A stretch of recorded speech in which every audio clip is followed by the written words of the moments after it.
Recordações da mediunidade. Testemunho. Parte A. Na morte violenta, as sensações não são precisamente as mesmas. Nenhuma desagregação inicial há começado previamente a separação do perispírito. A vida orgânica, em plena exuberância de força, é subitamente aniquilada. Nestas condições, o desprendimento só começa depois da morte e não pôde completar-se rapidamente. No suicida, principalmente, excede a toda expectativa. Preso ao corpo por todas as suas fibras, o perispírito faz repercutir na alma todas as sensações daquele com sofrimentos cruciantes. O Céu e o Inferno, Allan Kardec, segunda parte, capítulo 1, item 12. Sua alma, posto que separada do corpo, está ainda completamente imersa no que poderia chamar-se o turbilhão da matéria corporal. Vivazes lhe são as ideias terrenas, a ponto de se acreditar encarnado. Ide e Bide, segunda parte, capítulo 5, O Suicida da Samaritana. Muitos dos nossos leitores, ou quase que em geral os espíritas, supõem sejam os romances mediúnicos meros arranjos literários, ficções habilidosas para exposições doutrinárias. Alguns confessam mesmo não se darem ao trabalho de ler tal literatura, visto não se interessarem por obras fictícias. Não sentem nem mesmo a curiosidade, muito razoável, demonstrando zelo pela causa esposada de observar a arte com que os romancistas espirituais tecem os seus enredos para apresentar a magnificência do bem, que tais livros tanto exaltam, alheios, como se deixam estar, a relação dos fatos reais da vida de cada dia, que os mesmos livros expõem paralelamente com o ensinamento revelado pela doutrina dos espíritos. O espírito Adolfo Bezerra de Menezes, em certa obra mediúnica a nós concedida, Dramas da Obsessão, classifica os romances espíritas de similares das parábolas messiânicas, vistos serem eles extraídos da vida real do homem, enquanto as parábolas, igualmente, foram inspiradas ao Divino Mestre pela vida cotidiana dos galileus, dos judeus e de suas azáfamas diárias. Engana-se, pois, quem julgar os referidos romances histórias ilusórias, simples composições artístico-literárias para fins de propaganda doutrinária. Estamos autorizados a declarar, dada a nossa longa convivência com os mentores espirituais, que na grande maioria, pelo menos se não na totalidade, os romances mediúnicos existe a verdade de vidas humanas como fundamento, se não relatórios ligeiramente alterados a fim de não identificar completamente as personagens. No capítulo 35 da sua bela obra, Depois da Morte, referindo-se às realizações concretas do além-túmulo, o grande Leon Denis usa esta significativa descrição. Construções aéreas de cores brilhantes, dezimbórios resplandecentes, circos imensos onde se reúnem em conselhos delegados do universo, templos de vastas proporções de onde se elevam acordes de uma harmonia divina, quadros variados, luminosos, reproduções de vidas humanas, vidas de fé e de sacrifício, apostolados dolorosos, dramas do infinito. E nós mesma, e também o leitor, somos testemunhas de que as reproduções de vidas humanas acima citadas já foram ditas aos médiuns por meio de visões e da psicografia, e os romances da vida real aí estão na bibliografia espírita, prestando serviços à obra de esclarecimento quanto à conduta que devemos ter na vida social ou íntima, em face das leis de Deus. Em O Céu e o Inferno, de Allan Kardec, no relatório das comunicações das entidades sofredoras que o codificador analisou, encontraremos temas variados, levantados de ocorrências reais, que poderiam ser transportados para histórias educativas modelares, de sabor espírita, ao passo que o mesmo Denis, em outro livro de sua autoria, relata acontecimentos observados durante experiências espíritas realizadas sob controle científico rigoroso, que permitiriam farto cabedal para histórias e romances fundamentados em acontecimentos reais. Qualquer médium meticuloso e honesto que amasse os próprios desempenhos mediúnicos com verdadeiro desprendimento do seu convívio com as individualidades espirituais, colheria assuntos dignos de serem transportados para a boa literatura educativa, desde que se estribasse na verdade dos mesmos acontecimentos e não em fantasias do seu subconsciente. E quantas confissões e narrativas de espíritos sofredores durante as chamadas sessões práticas encerram dramas pungentes, muitas vezes impressionantes, cujos exemplos são excelentes para a reeducação das massas?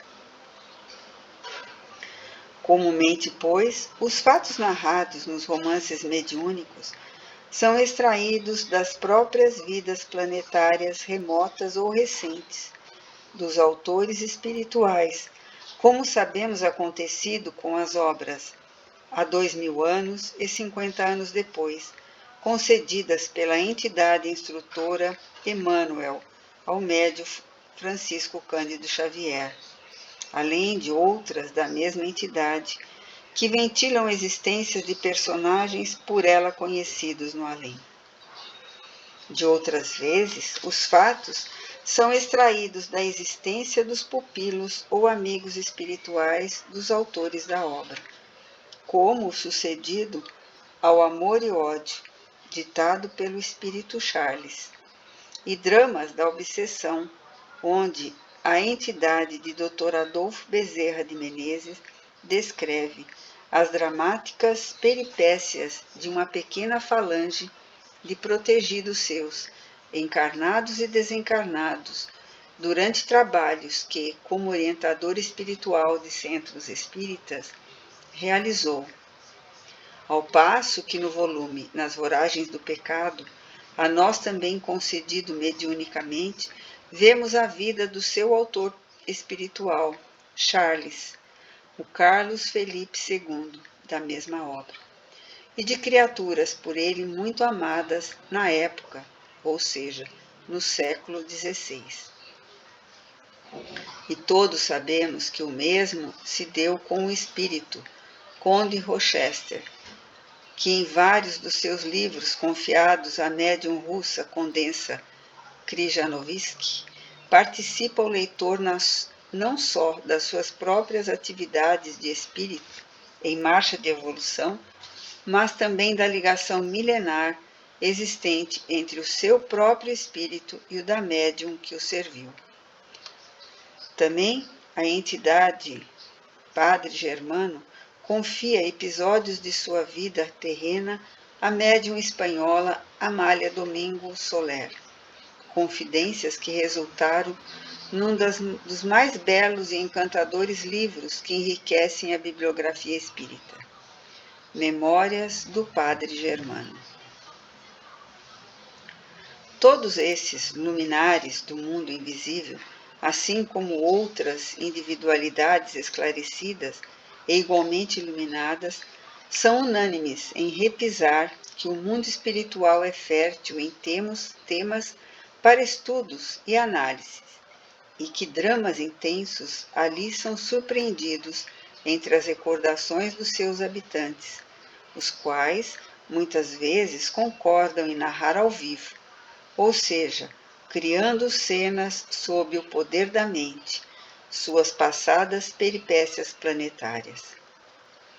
Sabemos também que os escritores do plano invisível, que concedem obras literárias aos encarnados, se estas são românticas, costumam reunir trechos de uma existência e trechos de outra, para uma lição mais completa e lógica, figurando-os como se tratasse de uma única fase planetária.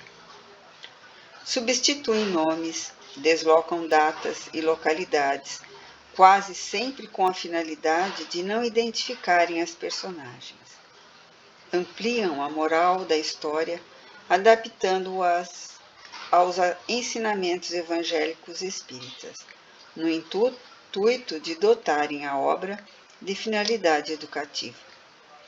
Enxertam frequentemente o noticiário espírita autêntico da época, para fins de propaganda, tal como vemos no conto O Paralítico de Kiev. A nossa faculdade concedida pelo espírito Leon Tolstói, sem contudo alterar a essência do caso, na sua construtura veraz, e enfeitam personagens e ambientes, transportando-os algumas vezes para a aristocracia, concedendo-lhe títulos nobiliárquicos, por não ignorarem que tais detalhes possuem a magia de melhor atrair a atenção do leitor, encantando-o como uma arte toda especial, muito embora algumas personagens fossem realmente antigas figuras da nobreza. Vale aqui relembrar certas confidências do nosso grande amigo espiritual, Camilo Castelo Branco, que, referindo-se à sua obra mediúnica, O Tesouro do Castelo, a nós ditada, afirmava que o espaço se achava repleto de entidades da categoria moral do barão André Januário, personagem central da dita obra, e que ele, Camilo, não tinha necessidade de criar ficções para ditar obras mediúnicas, porque, tanto no além como na terra, havia temas verídicos excelentes à sua disposição. O que lhe faltava era médiuns que se submetessem às disciplinas necessárias ao certame. Para um literato, portanto, mas principalmente para o literato desencarnado, um ponto de referência pequeno acontecimento da vida real do cidadão terreno ou da entidade espiritual, bem estudado e analisado, poderá transformar-se em formosa obra educativa espírita. E é o que vemos acontecer com os nossos escritores do além, que não têm necessidade de inventar os romances que dão aos seus médiuns, porque vasculhando a sociedade terrena e o mundo invisível, encontrarão acontecimentos dignos de serem imortalizados num livro. As belas letras possuem recursos expressivos para, sem se afastar da verdade, apresentar literatura romântica atraente, que poderá ser considerada como biografias de personagens que realmente existiram sobre a Terra. O Espiritismo, cuja missão é influir para renovar, melhorando todos os setores da sociedade, criou uma literatura nova, modelar, e a sua atual bibliografia mostra dignamente o que poderá ele ainda realizar futuramente nesse delicado setor. O relatório que se segue ao presente exórdio, por nós vivido intensamente, consta nos arquivos do nosso longo desempenho mediúnico, registrado também em nosso coração como uma das mais difíceis fases da nossa carreira mediúnica, se assim me posso expressar. Procuraremos resumi-lo, restringindo-o ao fato meramente espírita, porque as demais circunstâncias que o emolduraram foram de tal sorte penosas e humilhantes para nós, que será bom não as passemos ao domínio público, pois devem ser olvidadas por obediência às leis de Deus. E, além do mais, a expressão da realidade, não obstante a feição dramática, é algo tétrica. O suicida Guilherme existiu em famosa cidade do sul fluminense. Deixou descendência numerosa, e conquanto não o tivéssemos conhecido pessoalmente, quando encarnado, chegamos a conhecer alguns membros da sua família. Se aqui deixamos de desvendar o seu sobrenome, foi por atendermos aos princípios de fraternidade recomendados pelo Espiritismo, que não aconselha a identificação integral de nenhuma personagem transportada para uma obra que será de domínio público. E veremos assim como de fato vulgar da nossa vida de espírita e médium e como de um acontecimento real, mas comum, de além-túmulo, poder-se-ão criar páginas literárias que, traduzindo tão somente a verdade, doutrinariamente esclarecerão o leitor na análise espírita propriamente dita. Eis a feição romântica de um fato real, mas vulgar da experiência mediúnica. Até hoje não sou realmente capaz de me explicar a verdadeira razão pela qual, no mês de junho de 1935, me vi desembarcando na estação da antiga estrada de ferro Leopoldina Highway, na cidade fluminense de Petrópolis. Duas explicações costumam aflorar ao meu pensamento, se me abandono a recordar o imprevisto por mim vivido naquela localidade alcunhada de Cidade das Hortênsias, pela maviosa sensibilidade de um grande e inesquecível poeta. Necessidade de uma peregrinação expiatória do meu espírito, que gravemente infringira os códigos divinos em encarnações passadas, com o ato do suicídio e reparações melindrosas no setor de assistência fraterna, a companheiros de infortúnio, desencarnados por suicídio? Se outrora, como suicida, que também eu teria sido, me vi socorrida por almas generosas do espaço, as quais me ajudaram o reerguimento moral pelo amor de Deus, a lei suprema de mim, exigiria agora que, por minha vez, eu socorresse a outrem, pois sabemos que essa lei determina a solidariedade entre as criaturas de Deus e jamais receberemos favores ou auxílios de outrem, sem que posteriormente deixemos de transmiti-los também à pessoa do próximo. A residência que me deveria hospedar na cidade de Petrópolis localizava-se em um bairro sombrio e afastado do centro urbano, nas proximidades de um convento da Ordem das Carmelitas e de um seminário da Ordem de São Vicente de Paulo, o que envolvia de perenes sugestões de melancolia. Era romântica e sugestiva, portanto, com grande terreno em elevação, à frente plantado de hortênsias azuis. Fora construída por um operário alemão, que por motivos financeiros, mais tarde, se suicidara nas águas furtadas, sótão, que valiam por outra residência, conforme o uso europeu, tão confortáveis eram elas. Em feitio de chalé antigo, essa casa pintada de branco e com madeiramento e caixilhos vermelhos, lembrava com efeito edificações alemãs e suíças, o que poderosamente me sensibilizou, dada a estranha afinidade que sempre me impeliu para as coisas e pessoas do norte da Europa. Todavia, tais detalhes, ou seja, o suicídio do operário alemão e suas causas, somente mais tarde chegaram ao meu conhecimento, conforme veremos, assim como a particularidade de ter sido ele o construtor da casa e ter ali vivido e morrido. Apesar do estilo atraente, considerei a casa verdadeiramente lúgubre ao nela penetrar, solitária como era num terreno isolado e rodeado de sombras, pois se situava na encosta de uma montanha, e ao transpor os seus umbrais, uma sensação forte de angústia e aflição me constrangiu de tal modo o coração que eu regressaria imediatamente ao meu antigo domicílio, se as circunstâncias que eu então vivia me houvesse permitido. Na primeira noite ali passada, não me fora possível conciliar o sono para repousar, dado que me prenderam a atenção gemidos continuados, estertores indefiníveis, murmúrios confusos e ininteligíveis, que eu ouvia como alguém que pretendesse em vão falar claramente, com a palavra arrastada e contida por obstáculos inconcebíveis.